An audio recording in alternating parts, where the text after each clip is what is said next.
This is your ultimate stop for everything sports. The Golden State Media Concepts Sports Podcast. Should I say more? From the NFL, MLB, the NBA to MMA, it's all in here. The Golden State Media Concepts Sports Podcast. Listen now.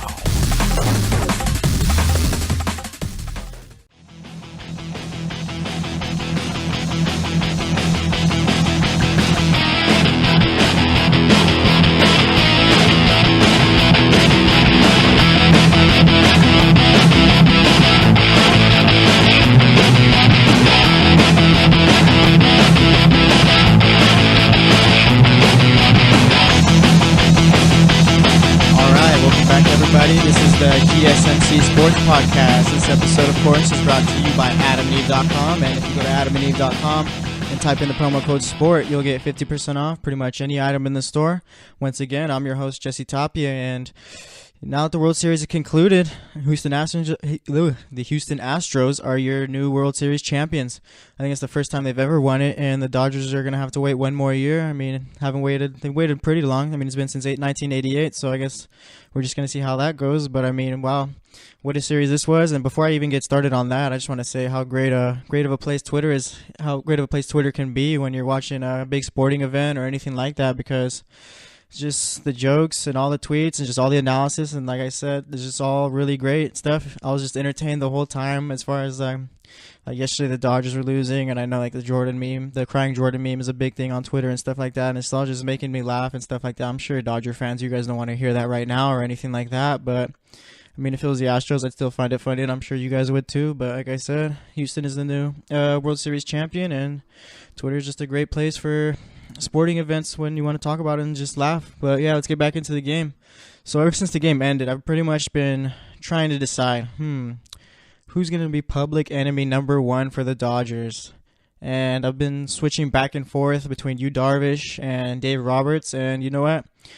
I'm sure Dodger fans are thinking Yu Darvish, but Dave Roberts is going to be a close second for public enemy number one. Yu Darvish had just two terrible starts in the World Series. I believe his ERA was around about 21.5, and yeah, it's not too good for a guy you traded for and expected to help you win the World Series. And as far as that all goes, and Dave Roberts, he's really, like I said, he's really close for public enemy number one also in LA. This guy he mismanaged a lot of the World Series, and sometimes it worked out and sometimes it didn't. And yesterday it didn't. When you're throwing Darvish out there, I mean, obviously you expected him to go out and pitch a good game because that's your Game 7 starter right there. But once he comes out, they throw Kershaw back in there, and what does Kershaw do? He throws 4 scoreless innings. If you knew already that Kershaw could have gave you at least 4 solid innings in a Game 7, why not just go ahead and start him? I don't understand. I mean, Yu Darvish just looked terrible in his Game 3 start, I believe it was. Yeah, Game 3. So I'm sure Dave Roberts had it known before. Like, he knew that. I'm sure Kershaw probably told him or whatever, yeah, I'm good to go for this game. Throw Kershaw out there. It's Game 7. You have nothing to lose. Well, you have the World Series to lose, but I mean, you just have to throw your best out there. And if Kershaw can go 4 innings and give up no runs, then why didn't you just start him? It would have worked out so much better, because the only Dodgers lost yesterday because Yu Darvish couldn't get an out at all. I think he only lasted about an inning and a half, I think, or something like that.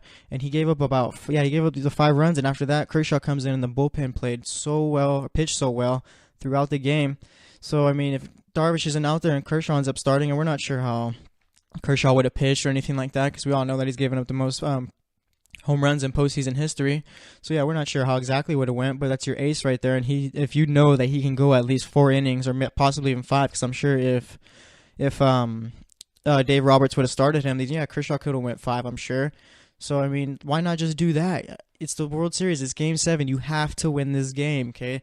These LA fans have been waiting since 1988 for one, and they simply can't deliver. I don't know what it is about the Dodgers either. They constantly, every year, have one of the better teams in the league, and they come up short every time.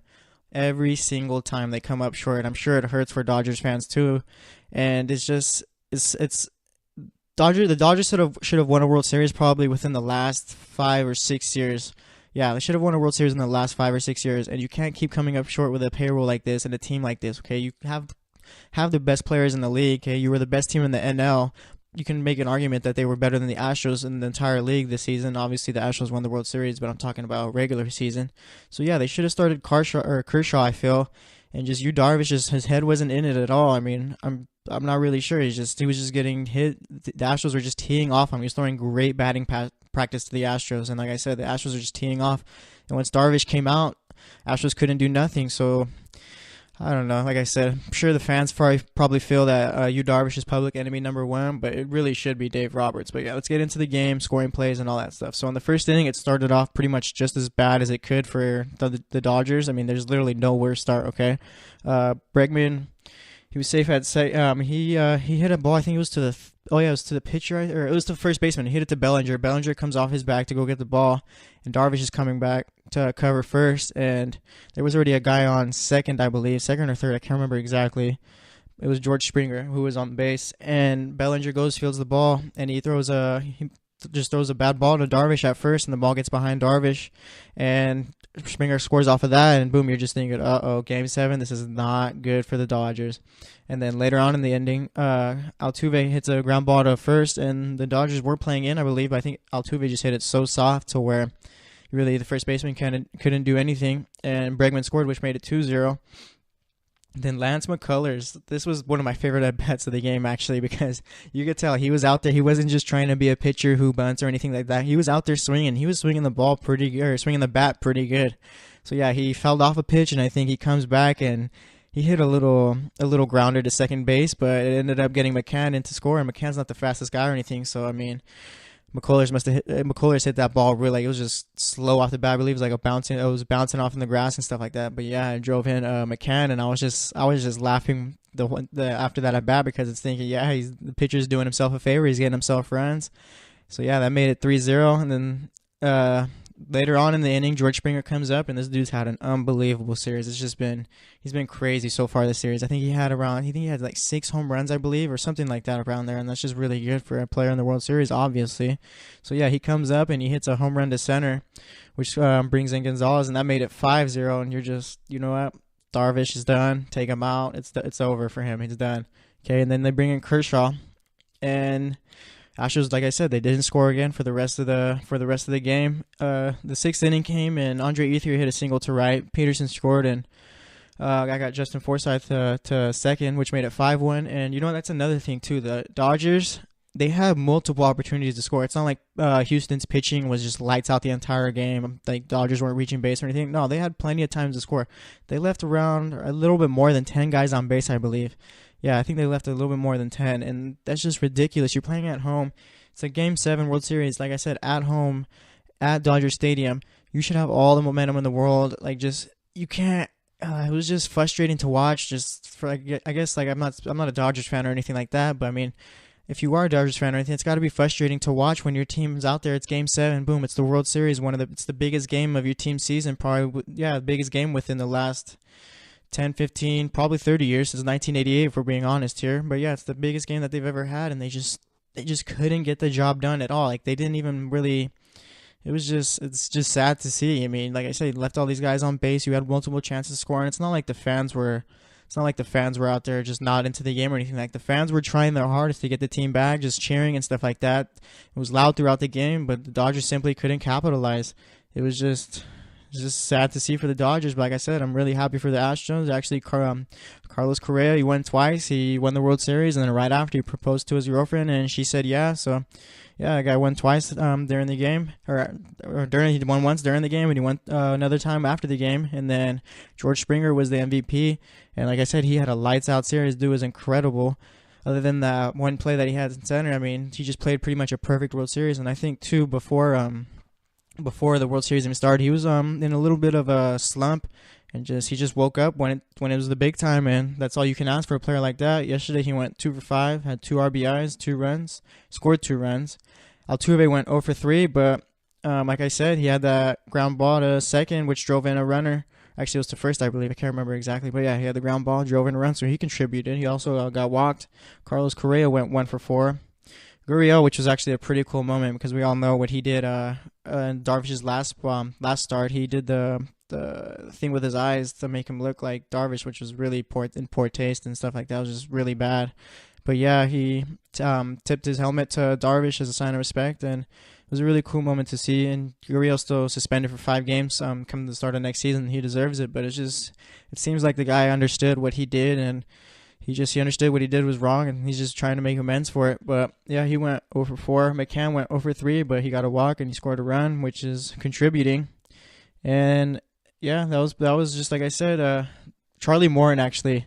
If there was a pitcher that was lights out for the Astros, it was Charlie Morton. McCullers, I think he hit around 4 people, so he was kind of rattled during the game. He didn't give up any runs or anything like that. But yeah, he just kept hitting hitter after hitter, and it was just a really weird thing to see in a Game 7. I mean, like I said, this Game 7 was like really not like any other. But yeah, Charlie Morton went out there and just dominated for, I think it was for 4 innings, I believe. Let me check the stat right now. Yeah, he went out there 4 innings, gave up 2 hits, only 1 run, and he had 4 strikeouts. So yeah, he was just lights out throughout the game, and it was just, like I said, it was just a really dominant game from him. And another thing too is AJ Hinch. Him and Dave Roberts, really, you can question a lot of their decisions throughout the series, and more Dave Roberts than AJ Hinch's, but AJ Hinch in this game, he coached it perfectly. McCullers went out there. Like I said, he hit around 4 guys, I think, and he only pitched about 2 innings. He pitched about 1 out into the 3rd, and then AJ Hinch took him out. Brad Peacock comes in, only gives him 1 hit, 1 walk, came up with 2 strikeouts. Solid 2 innings, didn't give up a run. That's all you can ask for from your relievers. Francisco Liriano, he came in, I think it might have been his first appearance. I can't remember exactly, but he comes in, he gets an out that's needed. And then Davinsky comes in, boom, gets his out, no runs. And then, like I said, Charlie Morton comes in, and he locks it up. He just pitched really well, dude. For 4 innings, it was just incredible for him. But yeah, Houston is now World Series champions, and it's really big for the city because they had to deal with the hurricane and all that stuff. And they had to deal with the hurricane in the beginning of the year, so it's just great for that city. So yeah, the Houston Astros deserved it. Sports Illustrated called it, I think, a few years back. They had a cover on one of their magazines where it said, "Introducing your 2017 World Champs," and I think it was in 2014. Yeah, I think it was 2014 where they printed that cover. So yeah, good call, Sports Illustrated right there. But yeah, it was just, this World Series altogether was just incredible. It was us as fans and the teams the teams also, they deserved a Game 7, and that's exactly what we got. I mean, it probably wasn't the most exciting Game 7 or anything like that because Houston was up. Wasn't really much of a game when the Dodgers are in second place. They're trying to catch up the entire game. Like I was saying, if you're really close throughout the race but you're constantly in second, then it's not much of a race, and that's exactly what Game 7 was. It was just the Astros were up by 5, and the Dodgers were trying to catch up, but they really had nothing to do, and they only got that 1 run and left a bunch of people on base. So yeah, the Astros are your World Series champions. The Dodgers once again came up short, but as for how everything goes now, next season, the Astros are going to be one of the top contenders again for the World Series, and the same with the Dodgers. The Dodgers are always going to have the money and the players to, just like I said, they're always going to have the money to bring in great players, and the Astros are a really young team, and they built their team through the draft, and yeah, they're going to be there for a while. I don't expect Houston to go away or anything like that. It's going to be really fun because now you got teams like the Red Sox when they fired John Farrell. Now they got Alex Cora coming from Houston, and that's really good for Boston because you got a guy who just won the World Series, so he knows what it's like and stuff like that. And Boston is a place where it's just brutal to play and coach, if we're being honest here. The fans expect excellence, so it's going to be fun to see how Alex Cora does there. And then the Indians are always a good team, and then Theo Epstein he's one of the greatest GMs of all time. He's going to have the Cubs competing forever. And right now, yeah, we're going to see how other teams play out. The Diamondbacks are going to be a fun team to watch out for next season with Torey Lovuyu. I can't exactly pronounce his last name, but yeah, go check out him and find out how to pronounce his last name. But yeah, they're going to be a fun team to watch next year. The Rockies are doing pretty well. They did pretty well this season, so they're going to be on the come up. And excuse me, I'm thinking of football right now, but yeah, the AL, it's gonna be interesting. I mean, I like the Red Sox, the Astros out of there, and then Cleveland's gonna be a good team once again. And the Yankees, oh yeah, how can I forget about the Yankees? I mean, they went to the ALCS and fired Joe Girardi, and that's just a move I still don't understand. I kind of do understand. If you fire a coach after you make it to the ALCS with a young team like that, you already had it in your mind that you were going to fire him. But yeah, those are going to be some teams to watch out for, and next season's going to be really interesting. We're going to see how the Dodgers, if they can bounce back, what they're going to do to get better, and yeah, we'll see. But as of right now, the Houston Astros are your World Series champions, and they deserve it. So we'll see how they could even repeat next season with how the young team that they have. But like I said, we'll see. But yeah, it was just a fun series to watch throughout, and it was just very enjoyable. But that's going to wrap it up for this segment. This next segment, we're going to talk some NBA, talk about the games from Wednesday night, and we'll be right back. Thanks for listening. Hey, are you looking to spice things up in the bedroom? Have you been fantasizing about surprising your lover with an adventurous new toy or adult movie? Well, AdamandEve.com has an offer that you're not going to be able to resist. If you go to AdamandEve.com, and for a limited time only, you'll get 50% off just about any item. But that's not all they're offering. Oh no. When you select your one item at 50% off, you're also going to receive three free adult DVDs. For that little inspiration, just in case. Plus a free extra gift so essential I can't even mention it on the podcast. And to top it all off, they're going to throw in free shipping on your entire order. We all know how we love that free shipping. And trust me, they're not kidding about any of this. So check out AdamandEve.com today for this special offer. Again, you'll get 50% off one item when you type in the promo code SPORT. That's SPORT. When you do that, you'll get 3 free DVDs, a free extra gift, and that free shipping. Again, just use the offer code SPORT at AdamandEve.com. That's SPORT, SPORT, at AdamandEve.com.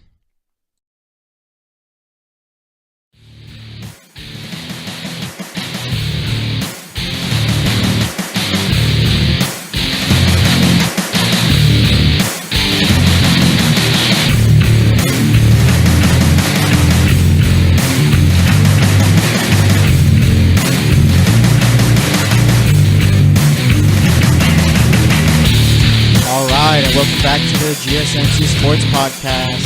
The first segment, we recapped the World Series, gave my thoughts on what to expect for next year, who might be pretty good and who will still be good. But now we're going to talk some NBA. So we're going to go over some scores, stats, and talk a little bit about storylines. But for storylines too, we're also going to talk about that later in the show. But let's get started with the scores. The Kings went into Boston, faced off with the Celtics, and they lost that one 113-86. Kyrie Irving had a good game, 22 points on 8 of 17 shooting.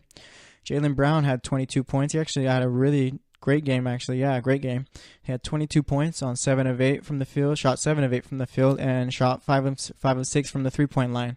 Buddy Hield came off the bench, had a pretty decent game too for the Kings. Not many players on that team did well, but Buddy Hield was one who did do well. He had 17 points, shot 7 of 11, and old man Zach Randolph had 16 points on 7 of 14 shooting. So yeah, Celtics came away with that one 113-86. Milwaukee went into Charlotte, and they lost that one, actually, 121-126. Chris Middleton had a really big game. I believe the last game he only had about 7 points, so this is a real big step up. This game, he had 43 points on 15 of 28 shooting, and Charlotte was the first to figure out the Giannis code. He only had 14 points on 5 of 16 shooting and 13 rebounds. I believe he had 5 assists, too, so it's pretty crazy to say when you're like, oh, yeah, Charlotte shut down Giannis, and all he had was just 14 points and 13 rebounds. And like I said, those 5 assists sounds like a pretty good game for any other player, but he's built up these standards to where we expect more out of him now. So yeah, Kemba Walker had another good game, 26 points, and Dwight Howard had 17 points and 11 rebounds. Dwight Howard he's been really good so far this season. I think I mentioned on the last sports podcast when I was talking about Charlotte's last game, and Dwight Howard he's playing really good in Atlanta, Houston, and for the Lakers he played awful, but I don't know what it is about Charlotte. He's just seemed to find his footing again. And yeah, we're seeing the old Dwight, not the old Dwight Howard, obviously, but a better Dwight Howard than what we have seen. So yeah. And Indiana went into Cleveland, faced off with the Cavs, and this was a good game for Indiana, not for the Cavs so much. But yeah, Indiana won that one, 124-107. Indiana's a really fun team to watch, and they've been doing well ever since they got rid of Paul George. I'm not saying Paul George was holding them back or anything like that, because he's a great player. But like I said, I've been talking a lot in these last few podcasts about Victor Oladipo, and he's just a player who's just been playing really well so far. First half, he started off shaky, but in the second half, he finished pretty well. Scored 23 points on 9 of 20 shooting and had shot 5 of 7 from the three-point line. Darren Collison had a really good game. 25 points, 8 assists, and he shot 9 of 10 for the game. LeBron had a really big game too, and you know what? You can always expect that out of LeBron, but I mean, we all know the Cavs' problems isn't about LeBron. It's about what they have around him. But before we get into that, LeBron James had 33 points, 11 assists. Derrick Rose, he had 19 points on 9 of 13 shooting.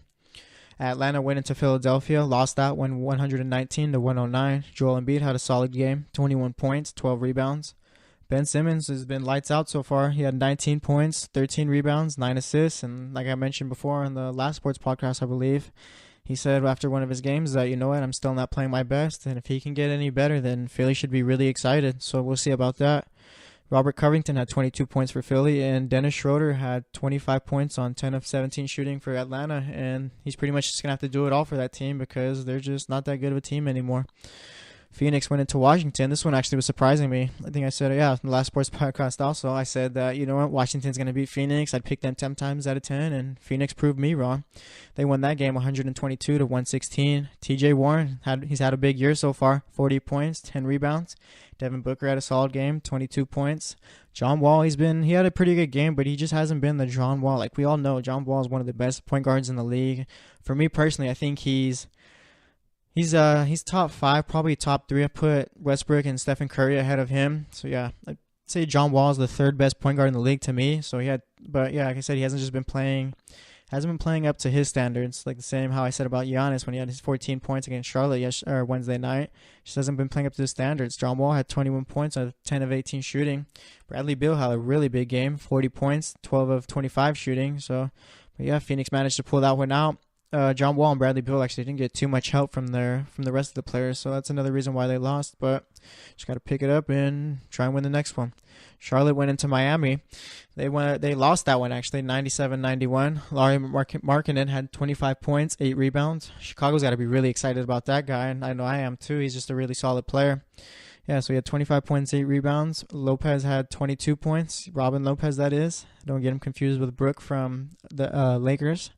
Goran Dragic had 20 points, and Dion Waiters had a quiet game with 13 points. And Tyler Johnson, he came off the bench and scored 19. So, yeah, they all contributed to the Heat's 97-91 win over Chicago.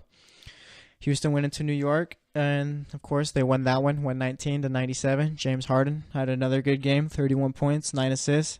Eric Gordon from how he's been performing this season, he had an okay game, 17 points. Ryan Anderson, the forgotten one on that team, had 21 points. Kristaps Porzingis, he didn't have all that good of a game. He only had 19 points and 5 rebounds.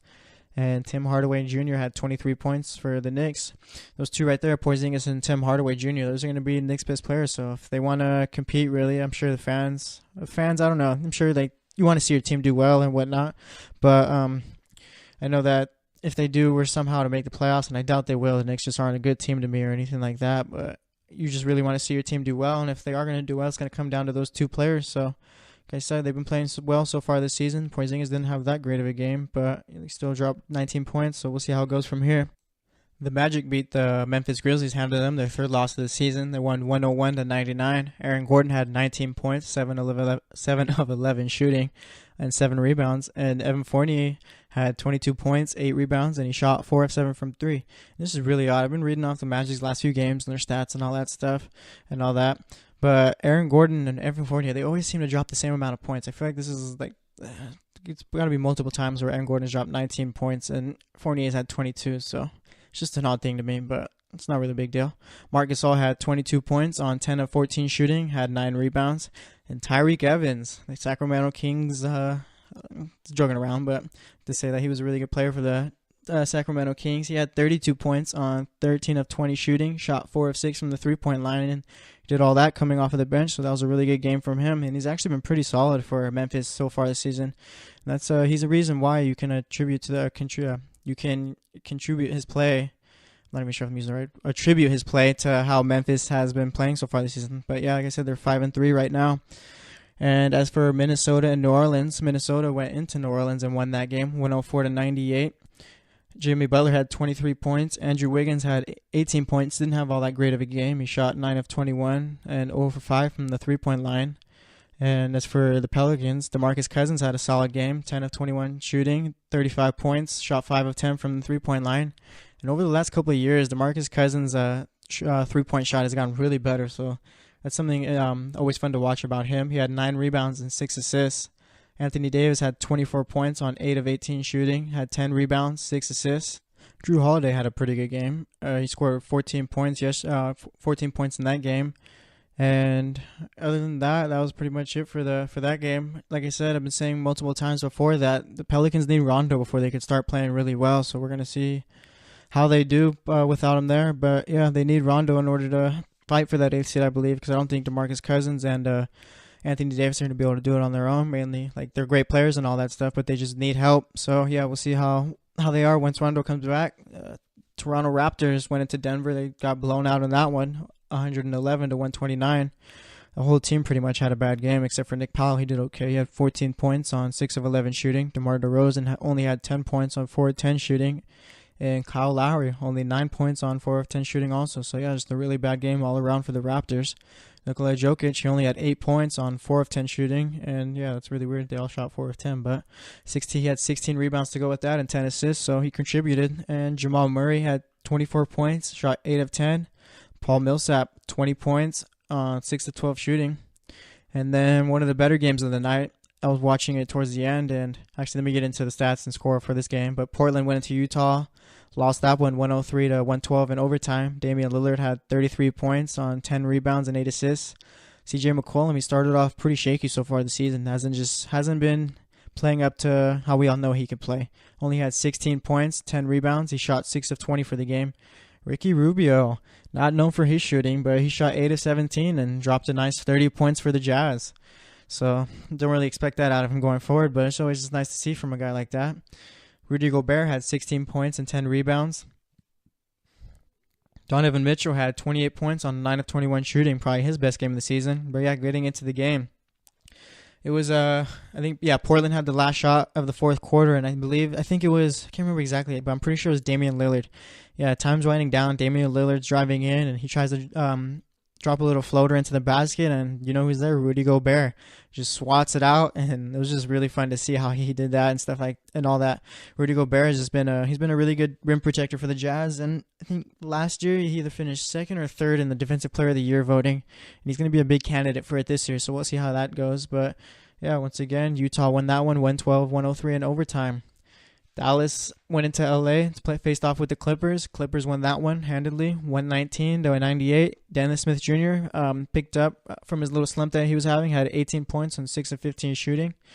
Harrison Barnes had 14 points, and Blake Griffin for the Clippers had 20 points on 7 of 12 shooting, had 6 rebounds, 7 assists, so a really solid all-around game from him yesterday, Wednesday night. I should be more specific. And Danilo Gallinari had 14 points on 5 of 10 shooting. He's been a real consistent player for them so far this season, and he's gonna be a big help for them coming forward. DeAndre Jordan had 13 points on 9 rebounds, and that's pretty much what you can expect for DeAndre Jordan going throughout the rest of the season. That's what he showed us from his career. He's always going to be a guy who's going to average a double-double, and he's usually going to score about maybe 10 to 14 points a game, but those rebounds are going to be up. I was expecting him to have an average of around 14 rebounds a game this season. Actually, that's a little high. I'll go 12 or 13 rebounds a game this season, just to be a little bit fair to the guy. But I don't see why he couldn't do 14 rebounds a game, but like I said, we'll see. And as for the games going on Thursday night, Golden State is going to go into San Antonio. They're going to face off with the Spurs. Those games are always fun to watch because Greg Popovich always has some type of plan on how to limit the Warriors. So we'll see how that goes. Tony Parker, he's I guess I'm going to get a little bit into all the storylines and whatnot later in the show, but yeah, Tony Parker, he's coming back soon, so it's going to be a big help, and Spurs really need Kawhi Leonard. They started off 4-0, but they just haven't. I think they lost their last 3. So yeah, they really need Kawhi Leonard coming forward, and obviously that's a given. But yeah, we'll see how they go without him so far. And the Lakers are going to Portland. That's going to be a fun game to watch. Lonzo Ball dropped 13 points his last game, and as I was reading the stats off earlier, you can remember Damian Lillard had 33 points. That's going to be a nice matchup to watch.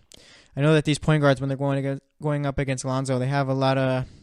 I know they might not say it, they might treat it like it's another game, but I know with how LeVar Ball, how he talks and how he hypes up Lonzo, I know that these point guards in the league have it in the back of their mind that, I'm going against Lonzo. I'm going to show him that, he's a little guy in the league, so it's going to be fun to watch. The last matchup Lonzo had with a great point guard was with John Wall, and Lonzo actually came on top of that one with a win. John Wall had about 18 points that game, had more than Lonzo, but like I said, it really doesn't mean much when you can't win the game, and even for John Wall, that was just a pretty bad game from him. So, yeah, that's going to wrap it up. Like I said, tonight, Thursday night, we got Golden State heading into San Antonio, and then LA facing off with Portland. For the next segment, we're going to talk some NFL. Actually, I'm going to give my power rankings since it's been about a half of the season so far. So, yeah, I'll give my power rankings in the NFL, and I'm sure people love the power rankings, so I'm sure people are going to disagree. I'm sure someone's going to agree, so we'll see about that. But that's going to wrap it up for this segment, and we'll be right back.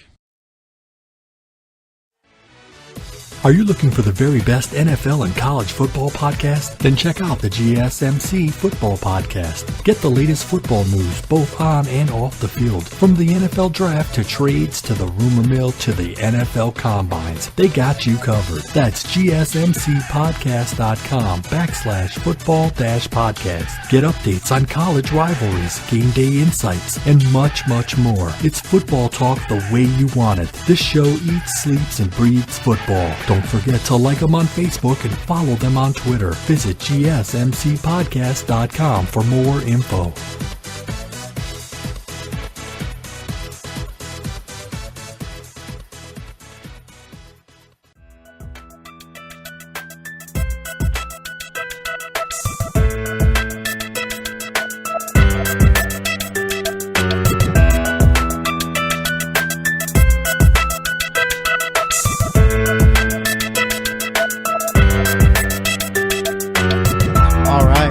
Everybody to the GSMC Sports Podcast. In the last segment, we recapped the NBA games on Wednesday night, talked a little bit about the Thursday night games.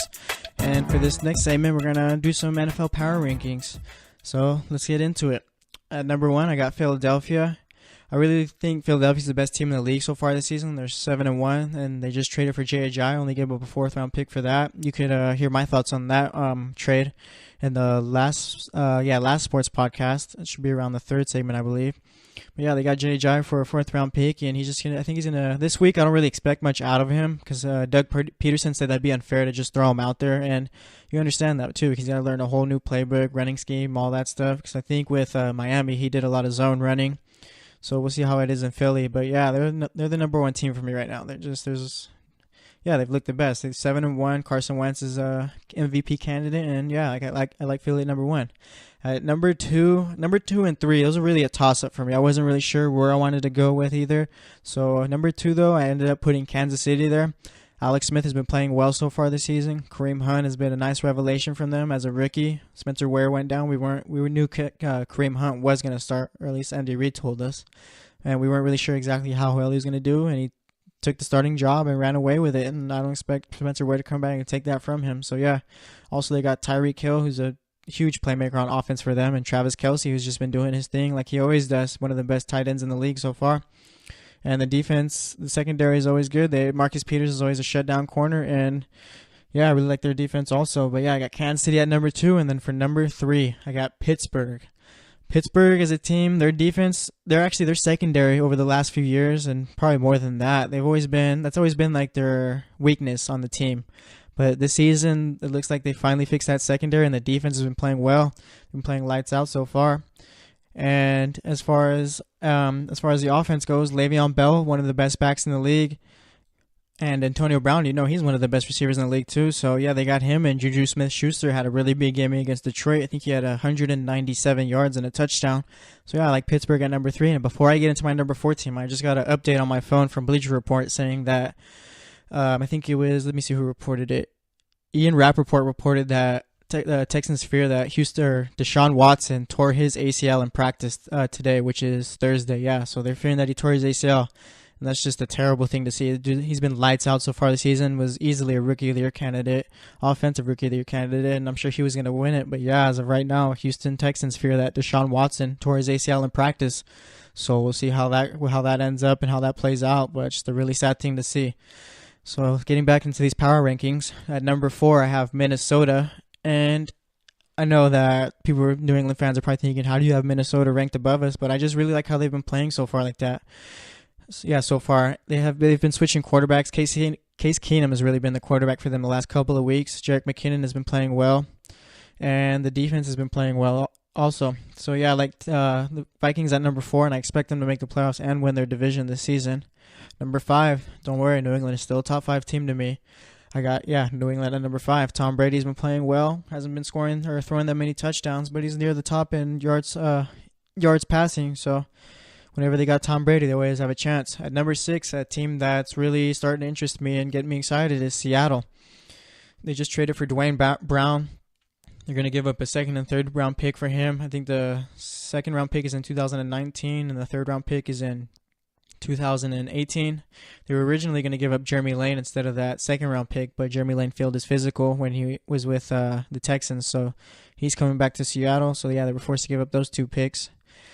Then at number 7, I got New Orleans Saints. Drew Brees has been playing well so far this season. He's probably going to break a few records as far as career records go.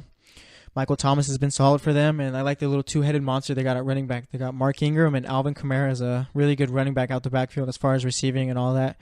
And the defense has really been really bad the last few years, but this season they've been playing really well so far. And I like where New Orleans is headed, and I don't think they're Super Bowl contenders or anything like that, but I expect them to do some damage in the playoffs. But AFC or NFC Championship maybe, but I don't expect them to be in the Super Bowl or anything like that. But they're my 7th team. And number 8, another team that I really like so far this season, the LA Rams. I remember last year everyone was already ready to give Jared Goff the bust tag, and so far this season he's proved everyone wrong. And you know what? That bust, him being a bust last season or not playing well, it's got to be Jeff Fisher's fault if we're being honest here. I mean, McVay comes in and Jared Goff's a completely different quarterback, so Jeff Fisher was holding back that whole team last year because it's night and day from last season to this season. McVay has him out there. The offense is just playing really well so far this season, and the defense is always going to be great. So they got Todd Gurley's been playing well, and Cooper Kupp has actually been a really good receiver for the Rams. I mean, I'm sure everyone expected Sammy Watkins to be the guy out there, and he's been okay, but Cooper Kupp has really been someone who's been playing really well. A nice little NCAA Division I AA guy coming out of Eastern Washington. So I got the Rams at number 8. They're an exciting team to watch, and I expect them to make the playoffs too. Number 9, I have Buffalo. You could probably switch LA and Buffalo, but I think I was going to put I'm going to put the Rams ahead of them first. So at number 9, I got Buffalo. Tyrod Taylor's been playing well so far this season. LaShawn McCoy is playing how you expect him to be, which means that he's been the best running back and one of the best running backs in the league so far. And the defense, Buffalo Bills, they always have that good defense, so it's always really been about their offense as to why they haven't been making the playoffs lately and all. Actually, not lately. They have the longest playoff drought in the league. So, this is a season where, you might see them make the playoffs. And I think they will, so we'll see about that. Number 10, I have Atlanta. And actually, after Buffalo, I feel like the league just doesn't have that many good teams.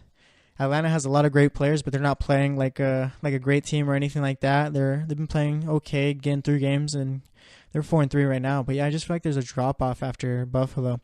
So Atlanta, they're 4-3 right now, and they're still trying to figure out, trying to figure out that offense. I don't understand. The first half, they're a great offense, they're explosive and all that. Once the second half comes, I've said it before on a few podcasts before. You could see it on the football one. I'm sure I've mentioned it on the sports podcast before. But, you can just see that in the second half comes, they just get away from everything. Devontae Freeman is not getting the ball enough.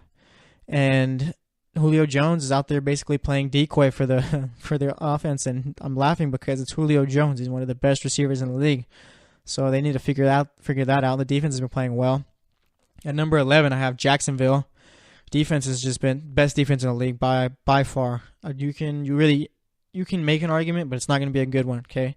Jacksonville has the best defense in the league right now. They're fast. They get to the quarterback. They hit hard. And they're ball hawks. They'll get interceptions and all that. As far as the offense goes, Leonard Fournette, he's having an Adrian Peterson type of year, meaning that Jacksonville's 4-3, and they really don't have a good quarterback, so it's up to Leonard Fournette to lead that offense.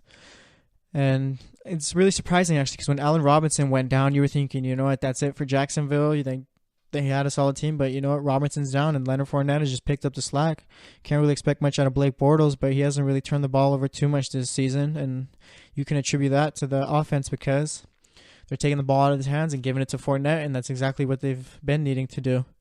So, I like Jacksonville at number 11. At number 12, I have Dallas, but I think this is going to be an interesting next couple of games for Dallas. We're going to see what they're made of, and specifically what Dak Prescott is made of. Personally, I think that he's a really good quarterback. And I know that he gets compared to Carson Wentz a lot, and people say, yeah, he's not good as Wentz. And yeah, that's true. Carson Wentz is a better quarterback than him right now, but that's not taking anything away from Dak Prescott. Dak Prescott can still make some really good throws.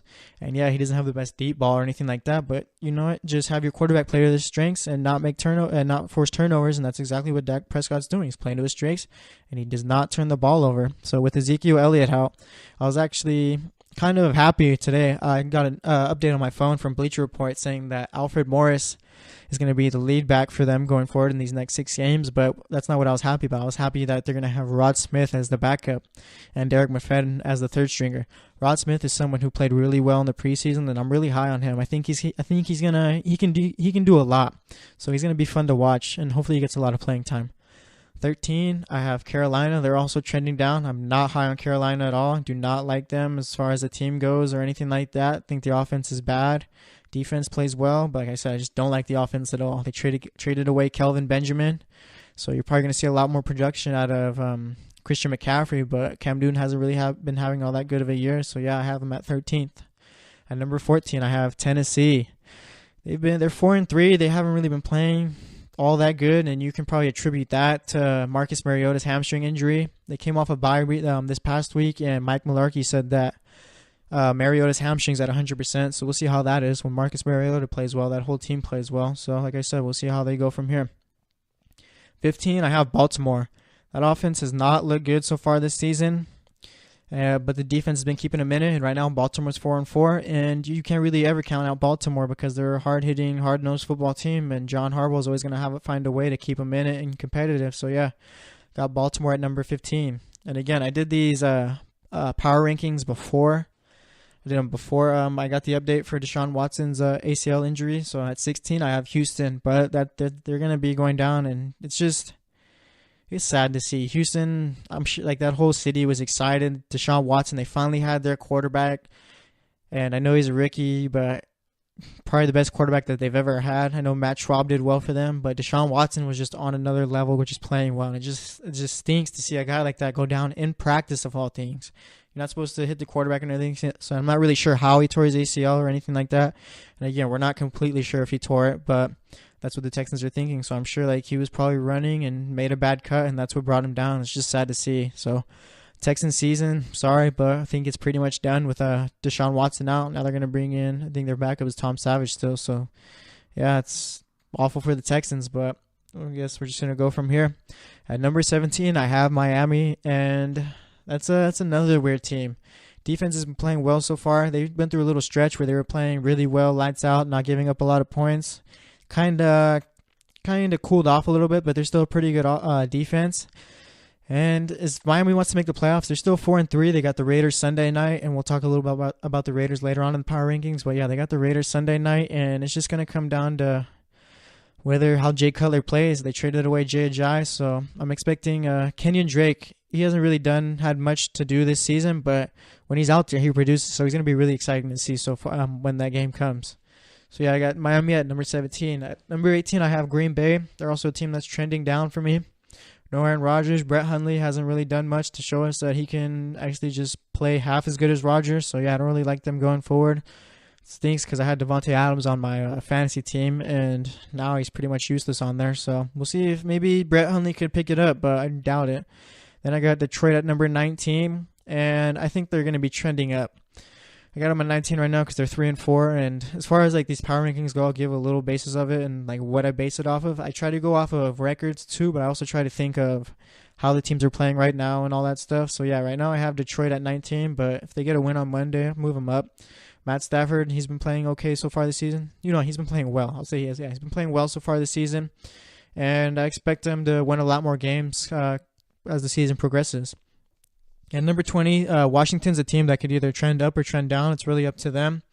Kirk Cousins has been pretty good so far this season. The receivers, actually, they have the worst receiving core in the league this season. I think they have the least amount of yards produced from the three that they put out there usually. So, yeah, Washington's just a team where you're either going to see them move up or move down. It's really up to them. Chris Thompson has been a really good player for them out the backfield so far, and Rob Kelly has been injured. So Chris Thompson Excuse me. Yeah, he's really picked up his play, and he's a really good back out the backfield as far as receiving goes. 21, I have Oakland. Really disappointed to have them there because I expected big things out of them, and they've just simply disappointed so far this season. Derek Carr fractured his back, missed a week, came back, and you could tell that he's probably still hurting because he hasn't looked like the Derek Carr of last season. So, like I said, they have Miami on Sunday night, and we're going to see. It's a must-win for the Raiders right there. It's a must-win for both teams, I think. If Miami loses, then it's really looking like they're going to start trending down. If the Raiders win, then it looks like they're going to start trending up. I know it's weird to say. It's a win and loss or whatever, but yeah, we'll see how that goes. 22, I have Chicago. I probably have them higher than most, and it's just I really like Chicago as a team. I really like Trubisky. Jordan Howard's a really good running back, and the defense is they're a fun defense to watch. They force turnovers, and they're going to hit you in the mouth constantly. So, yeah, I got Chicago at number 2. And then these last 23 through 32, this is pretty much, you can just switch them all up. Really, it doesn't really matter. I got Cincy at 23. I got Jacksonville this week. I don't expect them to win that game. Talking about Cincinnati, I don't expect Cincinnati to beat Jacksonville. And they're just a team who really hasn't looked in it really at all this season. They just looked out of it so far. Number 24, I got the Chargers. They won 3 games in a row and then lost to the Patriots, so we're going to see how they go for the rest of the season. Phillip Rivers has been playing okay, and Melvin Gordon is doing his thing. And Melvin Ingram, Joey Bosa, and a name not too many people don't know is Chris McCain. Those guys have been monsters on the defensive line so far this season. Chris McCain comes up with the second string defensive line a lot, but he has around 6 sacks so far this season. So yeah, look out for him to as these seasons go and whatnot. Look out for him to do well. Then I got the Jets at 25. Jets need to win Thursday night, or else their season is pretty much done. I don't expect them, even if they were to win, I don't expect them to make playoffs or anything like that. They've been competing, but I think they're going to start trending down. Number 27, I have Arizona. Carson Palmer went down with a broken arm, I think in the London game against the Rams, I believe it was. I can't remember exactly which team it was, but yeah, he went down with a broken arm, so they're going to be trending down too. Drew Stanton is their new quarterback. Then I got 28 I got Tampa Bay, who's been extremely disappointing so far this season. Expected Jameis Winston to play well, and he's been okay, but he just turns the ball over too much. Doug Martin's been playing pretty well since he came off his suspension, and the defense has really let them down. So yeah, I got Tampa Bay at number 28. 29, I got Indianapolis, and Andrew Luck. We'll talk a little bit about him in the last segment, but yeah, he's on IR, so they're stuck with Jacoby Brissett, and I'm not saying stuck like it's bad or anything. He's been playing well, but obviously you want Andrew Luck out there. So yeah, I got them at 29. Number 30, I got the New York Giants. They're gonna stay around the bottom to come the rest of the season. The receiving corps is really depleted, so yeah, I don't really like the Giants going forward. And 31 and 32, the battle of the 0-8 teams. I got San Francisco at 31. I got them at 31 because their defense is better than Cleveland's, and their defense just keeps them in games more. Offense is really bad. They got Jimmy Garoppolo, but he's not going to play soon, I don't think. And Kyle Shanahan was acting like maybe we might not even see him at all this season, so we'll see about that. But yeah, so 31, I got the 0-8 San Francisco 49ers, and at 32, man, it's way too familiar seeing them at this spot. I got the Cleveland Browns. Little, how do you say? Little spark for them. They're getting Josh Gordon off his suspension. I'm not sure how he's going to come back, but if he comes back and plays half as good as he did when he was playing in the league, Cleveland should be excited. They're not going to win a lot of games or anything like that. That's not what I'm saying. Cleveland's probably going to stay at the bottom. They'll probably have the number 1 pick come the next draft, but Josh Gordon made Brandon Whedon look like a decent quarterback when he was there, so hopefully it'll help Deshaun Kaiser's development because I was really high on Kaiser, so we'll see about that. So yeah, those are my power rankings right there. Feel free to disagree. Feel free to agree. Feel free to leave comments about it. But yeah, like I said, those are my power rankings, and that's going to be it for that segment. Next segment, we're going to talk some soccer. We're going to talk Champions League and top teams and all that stuff. So stay tuned. Check out the show that's built on the MMA. From the UFC to extreme cage fighting, they got the fights covered. Check out the GSMC MMA podcast. Get the latest news on past or upcoming fights. Join us as we talk to and about some of the biggest names in the MMA, past, present, and future. When it's the fight game, there's just one show to check out. GSMCpodcast.com/MMA-podcast. Don't forget to like them on Facebook and follow them on Twitter. Visit GSMCpodcast.com for more info.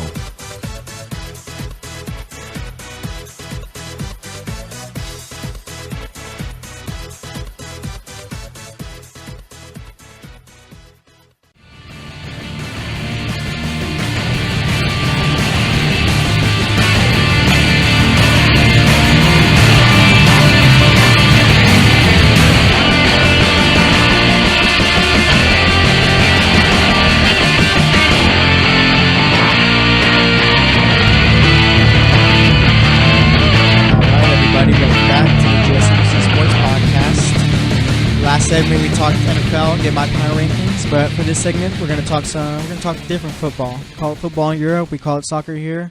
We're gonna talk some Champions League and give some scores. Talk about a couple of teams. Talk about who's been disappointing, and then after that, once the segment's about over, we're gonna give an updated standings in the Champions League. So let's get into it. Liverpool beat NK Maribor 3-0. Tottenham, they went into Wembley. Played at home at Wembley. They faced off with Real Madrid, and they simply dominated that game. They won that one 3-1. They were up 3-0, actually, and Madrid got a goal later in the game. And it's just Madrid is just Real Madrid. I don't get them confused with Atletico Madrid, but yeah, Real Madrid just hasn't looked like how they're supposed to. Real Madrid is a team that's supposed to be at the top with the best players playing the best type of soccer. So far, they haven't done that. Tottenham just simply outclassed them throughout the game. Like I said, they were leading 3-0, and then Ronaldo got a little goal later in the game, and Tottenham, actually, that win is what got them out to the round of 16, so they don't have to worry about these next two games in the group because they've already advanced, so it's going to be fun to see how Tottenham plays. Usually Tottenham is a team that everyone says, oh, Tottenham's a team that they choke at the end. They can't ever finish, so we're going to see how it is for them. Besiktas, they won 1-1, or they drew 1-1, excuse me. They drew 1-1 with Monaco. Shakhtar drew 3-1, I can't pronounce stuff right now. But yeah, Shakhtar won 3-1 with Feyenoord, against Feyenoord. Napoli lost their game against Manchester City 2-4. Borussia Dortmund is a disappointing team so far this season. We'll talk a little bit about them later on in the segment, but they drew 1-1 with Apoel. Porto beat RB Leipzig 3-1. And Sevilla beat Spartak Moscow 2-1. So, yeah, those are the scores right there. And, yeah, let's get into top 10 teams right now in the Champions League. At number 1, I have PSG. And right now, they're the undisputed team at that spot. You can't really make an argument against them. They've played well so far. They played better than well. They played amazing so far. Neymar's just been... That's exactly what that team needed. Like, they pretty much have the same players except for Mbappe at striker. But, yeah, they pretty much have the same team as last year. And Neymar and Mbappe have just been lights out for PSG so far and just terrorizing defenses. Yeah, so I got PSG at number 1. Then at number 2, I have Manchester City. Pep Guardiola has that playing good so far. And it's just, he's got his players. And it's just everywhere Pep goes, he's going to have a good team. And City is... They haven't played this good since they won the Premier League, which is around, I can't remember exactly what year. It was about 5 years ago, I think. So, yeah, they've been playing well so far. Sergio Aguero's been playing well. I believe now he scored against Napoli in their last game. So, he's now their leading scorer. And they got Gabriel Jesus, which is a young kid from Brazil. He's just been playing really well, and he's gonna be one of the better players in the world come a few years. So, yeah, I got them number 2. Number 3, I have Tottenham. Tottenham usually, like I said, they're usually thought of as a team who can't finish, can't just complete the job, and so far they've been playing well, and they've been outplaying teams. You said you really don't see too many teams outplay Real Madrid, and that's exactly what they did. Dele Alli had 2 goals. One of them was a deflection, but nonetheless, those are 2 goals right there. Okay, he's been a great player for them, and there's always talk about him actually leaving to Real Madrid, so hopefully he doesn't. But yeah, so we'll see about that. And as far as everything else goes for that team, Christian Eriksen has been playing really well, and it's just Tottenham there's something different about this season. There's not much different about the roster from last year. They brought in a couple of guys. They brought in Fernando Llorente and Serge Aurier, and they don't start or anything like that. Aurier does sometimes, but it's just something different about this team. Maybe they're finally putting it together. So we're going to see about Tottenham. They're a team that really interests me. Number 4, I have Manchester United. And before I get into Manchester United, that's 3 English teams in the top 5 for Champions League. And in the last few years, actually probably the last 6 years, yeah, but English teams really haven't been playing that well. And this season, they're one of the English teams that have really been dominating Champions League. So yeah, but Manchester United, they have probably the best defense in the world. Yeah, I'm gonna say they have the best defense in the world. They don't give up too many goals or anything like that. So I got them at number 4, and I expect them to win their group. There's no reason why they shouldn't, unless somehow they were just a massive collapse. So yeah, I got Manchester United at number 4. And finally at number 5, I got Barcelona. Barcelona, like I said, they're like Real Madrid. Always got the best players, always got the best coaches, so they're always expected to play the best and be at the top. But they've been playing good. They win games, but they just haven't been playing all that well. They don't look like Barcelona, like how they should, okay? Barcelona and Real Madrid, those are teams where you have to judge them by completely different standards from everyone else. You got to expect more and demand more out of them. And you see it from their fans and stuff like that. They're not just okay with winning. They want you to play good soccer and play well. So, yeah, I got them at number 5. Messi's been playing well. But other than that, Luis Suarez has been kind of disappointing. And Barcelona does have a lot of injuries. But like I said, you have the best players, so you need to play like you have the best team. At number 6, I got Bayern Munich. Bayern Munich, they've been playing well, but I just think the 5 teams ahead of them have been playing better. And Bayern Munich is always a team that they're going to make it to the semifinals. This year it might be a little bit different. I'm not sure. Bayern Munich, I'm not sure if I want to say that they're going to make it to the quarters or the semis. I know it's early and whatnot, and we haven't even gotten out the group stages, but like I said, these English teams have been looking really good so far. And just Bayern Munich their downfall just might be that, you know what, other teams have passed them up. So we'll see. But yeah, I got them at number 6. They're playing well. Not trying to knock them or anything like that. At number 7, I have Roma. And I know that that might be a surprise to a few, but they beat Chelsea 3-0 and they've been playing well in Champions League. So I feel like they deserve that 7th spot in the top 10 teams in Champions League for me. Number 8, I have Liverpool. I have them low. They've been winning most. They've won most, I think, every game so far in Champions League. But their group, they probably play in the weakest group right now. So I'm gonna wait a little bit on Liverpool before I start moving them up or anything like that. Their attack has been excellent so far this season and have been playing really well. But yeah, I have Liverpool at number 8. At number 9, it's gonna surprise some people too. I have Besiktas.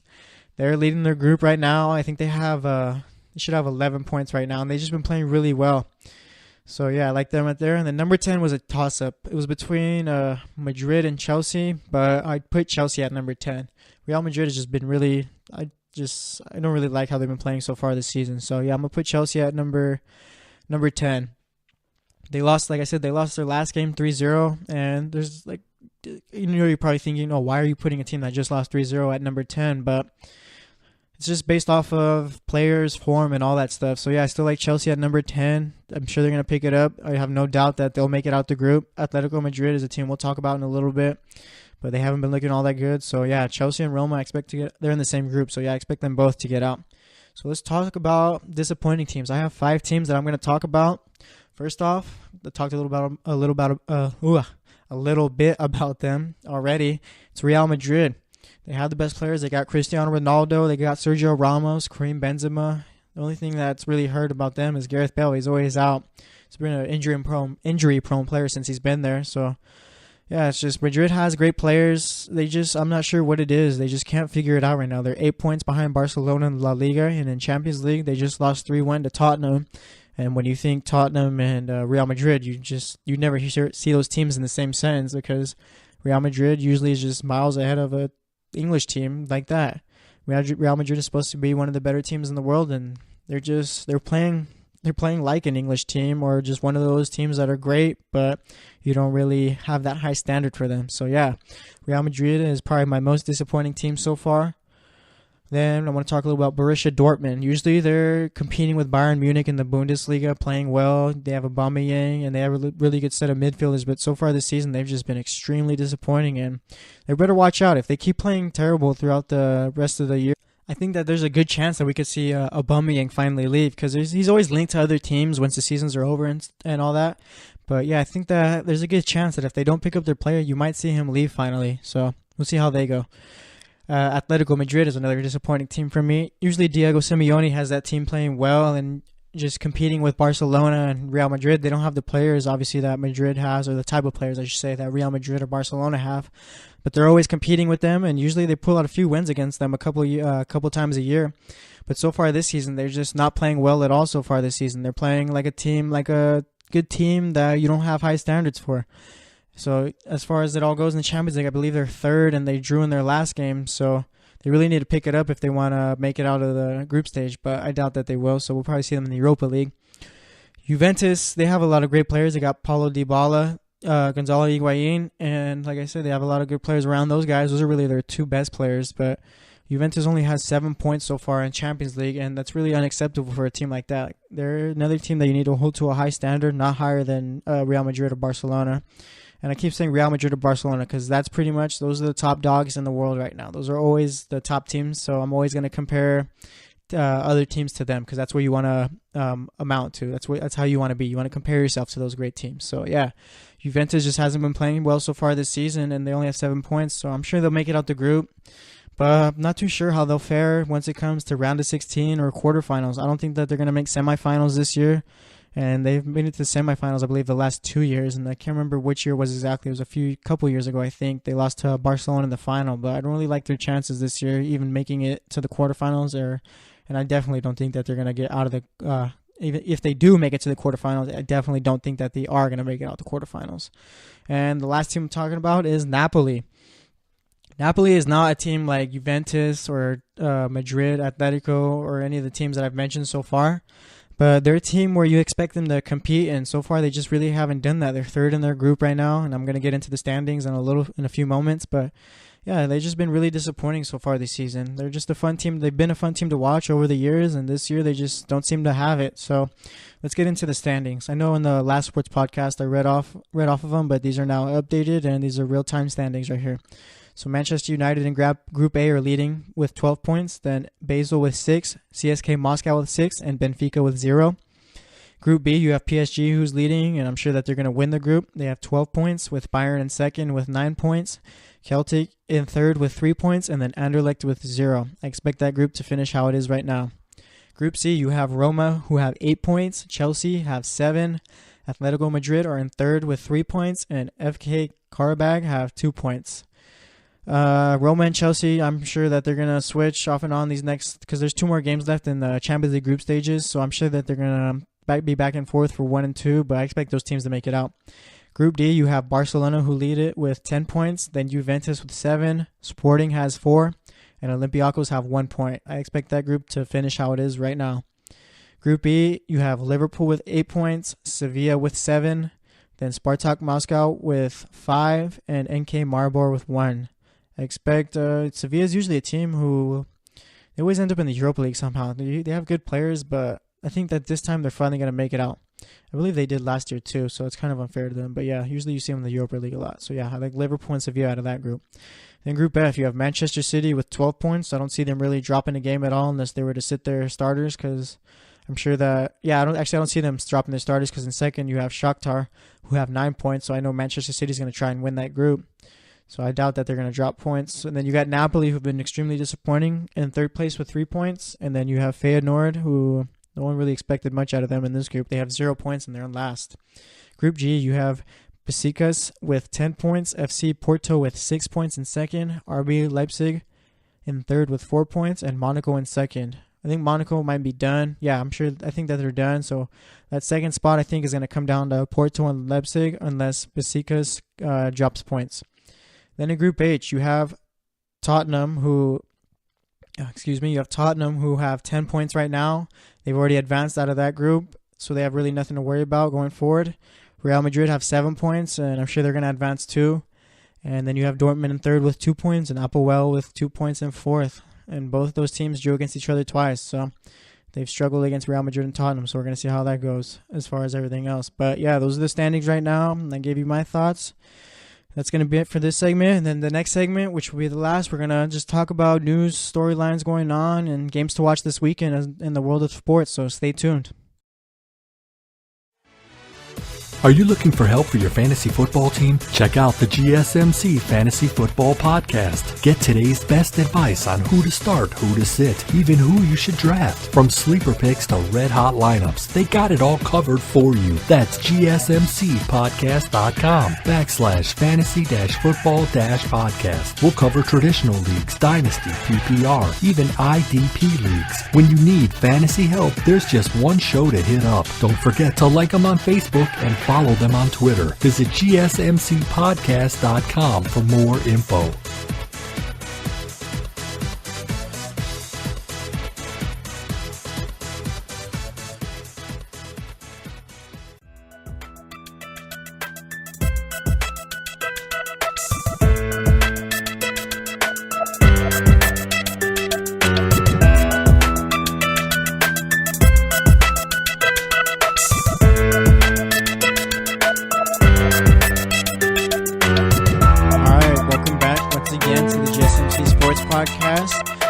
segment, we talk Champions League, get my thoughts on that. And for this one, we're just going to do news, storylines, and then games to watch for this weekend in the world of sports. So let's get started. I'm going to start off with some news and storylines. So Josh Gordon finally reinstated from the NFL. I'm really happy to see that. He was a great player when he was actually playing and not suspended for the Browns. But yeah, we're going to see how it goes for him. I'm not expecting too much out of him or anything like that. He's been out of the league for quite a while. I think it was about a couple of years, I think.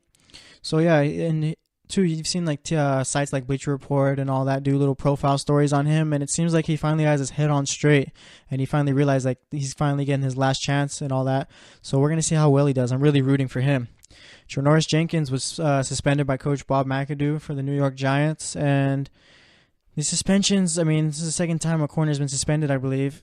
And it's really something that it's not something you really like seeing coming from your team, especially when there's suspensions from in-house. So it's going to be interesting to see how they do this weekend, this Sunday actually. And yeah, it's kind of odd with all like, maybe McAdoo just doesn't have his team together or anything, something like that. But yeah, Janoris Jenkins suspended this Sunday.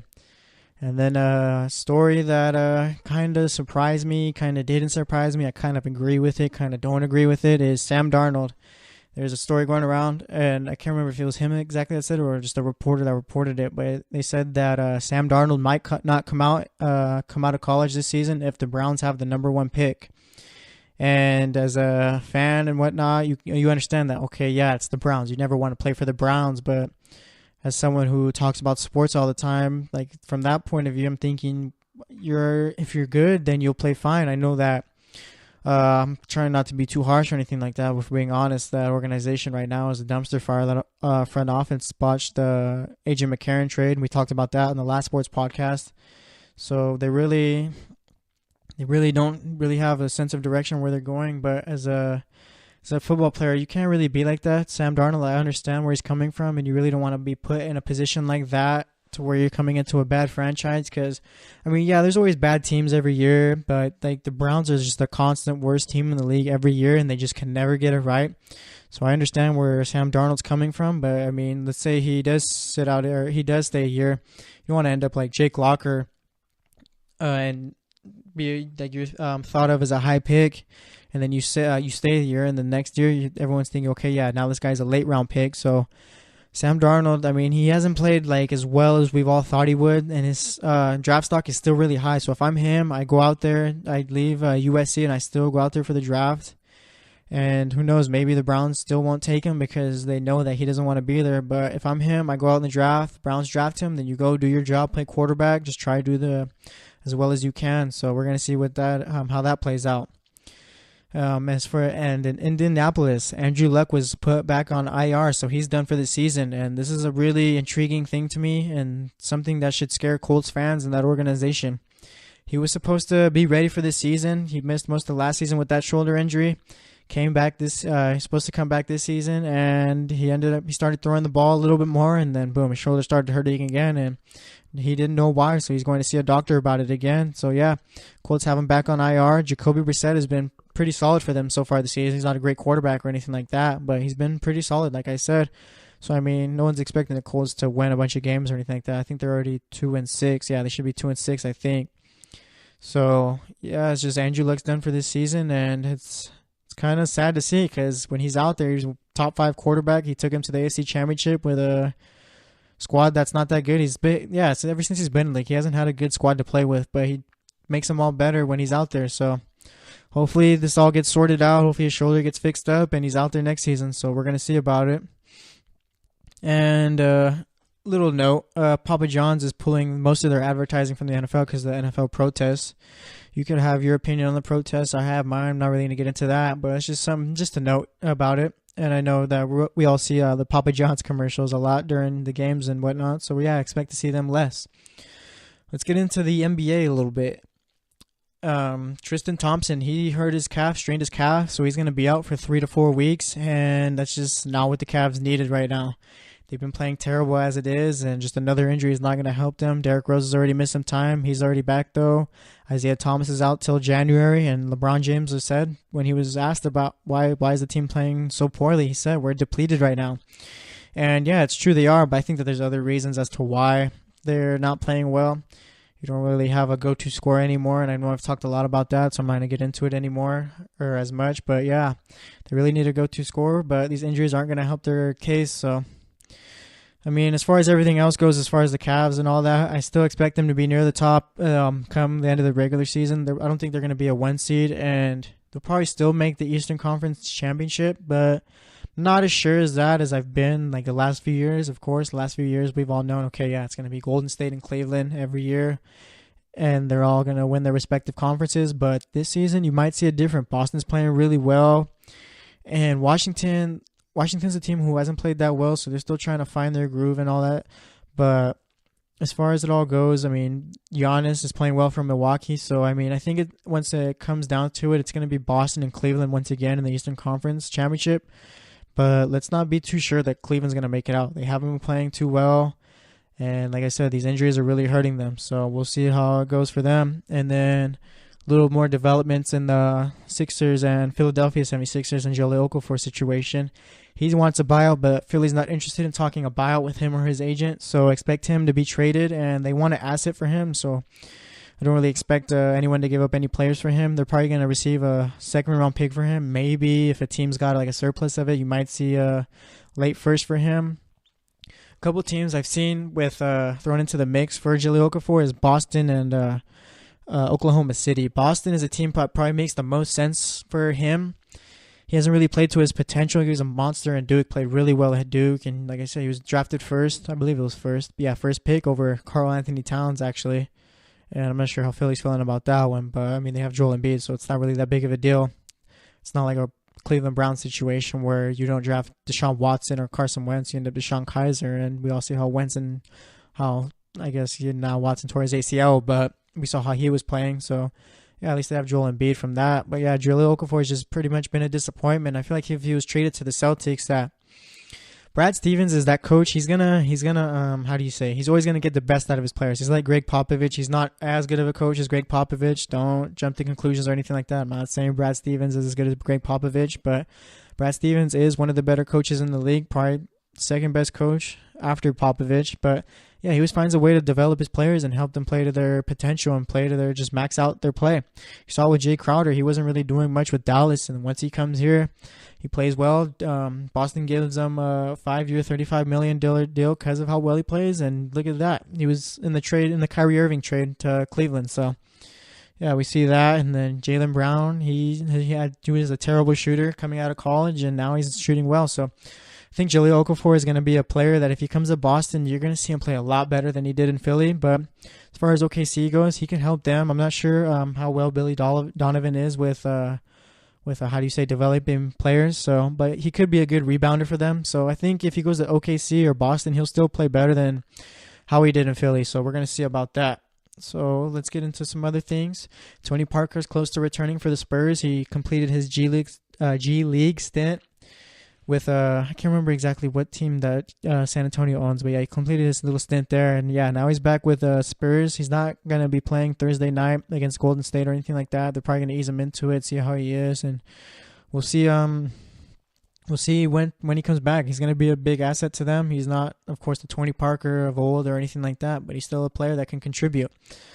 So as far as games to watch for this weekend, Thursday night, which is tonight, we got Seattle versus Vancouver in the MLS playoffs. The last game they drew 0-0. So whoever wins this game is going to advance into the next round. We got Thursday night football between the Bills and the Jets.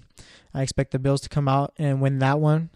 Then Friday night, we got Celtics versus the Thunder. That's going to be a fun game to watch. We're going to see how Brad Stevens manages to deal with Russell Westbrook, Carmelo Anthony, and Paul George. And we're going to see how they deal with Kyrie Irving, Jaylen Brown, Jason Tatum, and Al Horford. Those four players right there have been leading Boston, and they're the reason why Boston's currently 6-2 and the best team in the East. Best team in the East, saying they're the number 1 seed, and currently I think that they're the best team in the East. But that's you can make arguments about it. But yeah, as of right now, I like Boston in the East.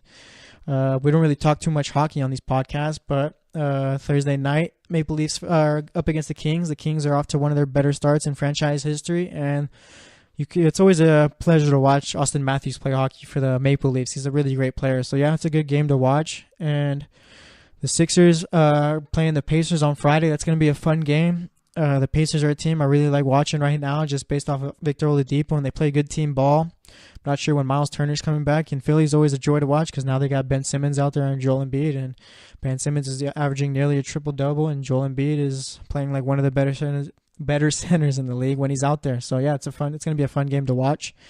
Then on let's get into college football on Saturday. USC versus Arizona is going to be a fun game. Sam Darnold, we're going to see how he plays, and then Arizona has a really high-powered offense, so that's going to be a fun one to watch, like I said. Then Miami versus Virginia Tech is an intriguing game to me because Miami needs to win these games, these ranked games, if they want to make it into the playoffs. So we'll see how they hold up against a ranked team. And then we got Oklahoma versus Oklahoma State. It's going to be a fun game to watch. Mason Rudolph is a solid quarterback for Oklahoma State, and Baker Mayfield, we all have our opinions about him, but he's been a really good quarterback so far this season, so it's going to be a fun game to watch. And as for Sunday, Celtics versus Magic, that's going to be a fun game because the Magic are a really young team and they're just flying all over the place, and I think right now they should be 6-2, also tied with Boston. So yeah, winner out of that's probably going to take the 1 seed after that game. And then Wizards versus Raptors is going to be a fun game to watch on Sunday also. John Wall versus Kyle Lowry is always also a treat, and then like I said, you're going to have DeMar DeRozan matching up with Bradley Beal, and even Nick Powell with Otto Porter. So yeah, it's going to be a fun game to watch. But other than that, that's really what to look forward to this weekend. And it's been a pretty crazy week in sports so far. So yeah, that's going to wrap it up for today's podcast. Once again, thanks for listening. This is the GSMC Sports Podcast. I'm your host, Jesse Tapia, and we'll be back actually on Friday. So stay tuned. You've been listening to the Golden State Media Concepts Sports Podcast, part of the Golden State Media Concepts Podcast Network. You can find this show and others like it at www.gsmcpodcast.com. Download our podcast on iTunes, Stitcher, SoundCloud, and Google Play. Just type in GSMC to find all the shows from the Golden State Media Concepts Podcast Network, from movies to music, from sports to entertainment, and even weird news. You can also follow us on Twitter and on Facebook. Thank you, and we hope you have enjoyed today's program.